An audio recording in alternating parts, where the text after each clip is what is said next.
My name is Sarah Spurley, and I'm going to present on the effect that mass media has on substance use in adolescents. We have learned from the addiction videos provided in class that adolescents are at high risk for becoming addicted to a substance once they start to use it, and for that reason it is important to take a look at how mass media affects whether an adolescent may start using. First, we're going to look at substance abuse in adolescents. Illicit and illegal drugs are more prominent in society to adolescents. It was found that 8.8% of adolescents aged 12 to 17 report using some type of illicit drug.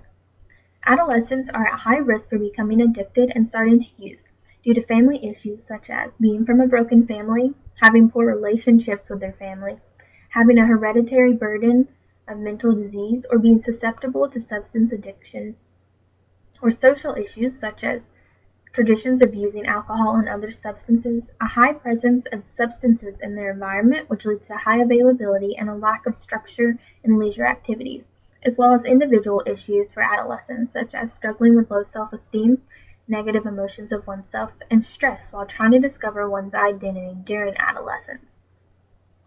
Adolescent substance use is a global public health concern.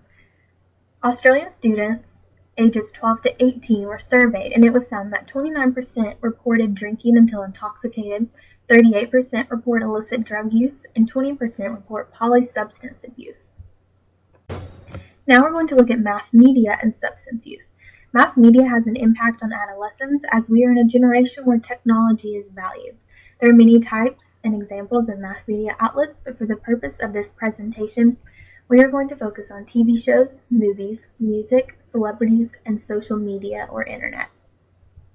Research shows that media is influential in generating moral panic and strong societal reaction, especially when it comes to certain drug usage and underage drinking. Lancaster and others found that media used 4 main techniques to influence audiences.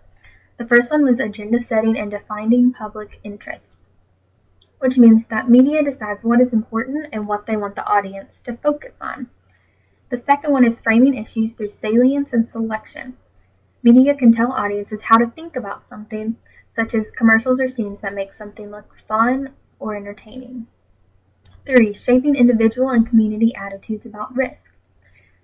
Those, such as adolescents that have little contact with illicit drugs or drinking underage, will base the risk of these behaviors on what they see in the media, such as TV shows or movies. If little risk is seen, then they will assume that there is little risk in these habits. 4. Feeding into political debate and decision making.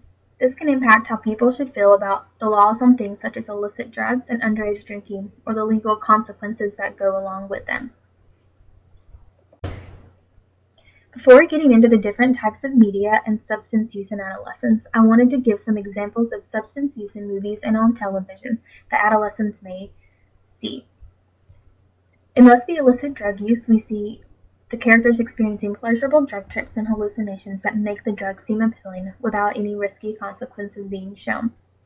One TV show, including underage drinking, even shows adolescents how they can get alcohol when they are under 21 by making a fake ID. It is important to remember that television shows and movies also show drug use of prescription drugs and other drugs that, while they are not illegal, using them for the wrong purpose may still be dangerous, such as depicting the character using Adderall to study longer and stay up later. First, we're going to look at movies and television. What does someone that uses or abuses substances in movies and televisions look like?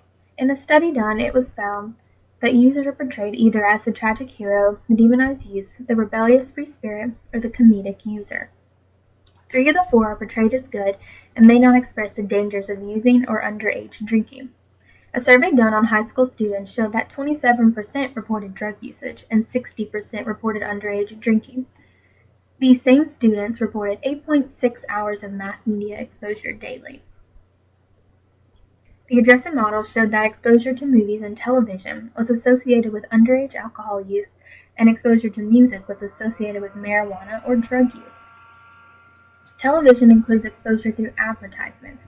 Advertisements portraying alcohol, allowing you to get noticed by an attractive person, or being able to relax and have a good time without much warning, especially for when it is illegal for underage adolescents. may allow adolescents to believe there are no consequences. Knowledge about the world helps define emerging identity in adolescence. Everyone relates to music and it can accompany them anywhere, unlike teens. Adolescents who listen to music with drug references are twice as likely to use drugs, which means now we're going to look at music and substance use for adolescents. Music that adolescents deem popular and listen to is a marker of adolescent substance abuse. 15-year-olds were examined and it was found that music such as dance, rock, and urban were positively associated with substance use. Since music is easily accessed and used often depending on good mood or bad mood and can take the place of boredom, as well as adolescents can access music anywhere or they can hear it anywhere, such as inside stores. It provides listeners and adolescents with knowledge about the world and what they should be doing. Now we're going to look at celebrities. Celebrities and their lives are seen in all avenues in mass media, whether they are being glamorized or not. Many people are intrigued by their lives, whether they want to be famous or just live vicariously through them. In a study done by Shaw and Whitehead, it was found that adolescents are aware of the alcohol and drug usage of celebrities, but they also went back and forth on whether or not it was glamorized in the media or not. Some of the adolescents said that media made the drug and alcohol use of celebrities look unglamorous, but agreed that some musicians and actors write better because of it. This only dealt with the celebrities seen abusing the drug. What about those that merely use the drug or practice underage drinking? If adolescents are attempting to discover themselves and see the popularity of celebrities that use drugs or practice underage drinking, then would it not make them possibly also thinking about drinking? Media uses a celebrity's power to sell through advertisements, and it is effective. Why would adolescents using drugs and practicing underage drinking be any different? Before talking about social media and substance use in adolescents, I first want to show you this graph. The highest number of users are those that are adolescent age and young adult, which means many of these on social media are underage to drink and are still in some type of school, whether it be middle school, high school, or the beginnings of college if they attend college. Social media is newer than most of the other mass media avenues, such as newspapers and magazines and television, but it allows for a different type of exposure to substance use. Individuals via profiles on websites and applications like Instagram, Facebook, and Twitter can display pictures and statements that are pro-substance use and pro-underage drinking. Advertisements and postings of illicit drug use and underage drinking is not regulated on social media websites and within these applications. The impact that social media has on substance use in adolescents is still something that is being researched. As social media becomes more prominent and the generation associated with the social media expands and grows older. Now that we have talked about the different mass media outlets and how they affect substance use in adolescents, I believe it is important to talk about the different anti-drug campaigns and education avenues that have been enacted at some point. The National Youth Anti-Drug Media Campaign, conducted by the Office of National Drug Control Policy in hopes of preventing and reducing drug abuse, was found to be ineffective in preventing drug use, but these findings are controversial. They are controversial because if the campaign had been effective, it was said that it would not be possible to know if it was effective due to the fact that they could not know who viewed the campaign ad and then decided because of the ads not to use drugs.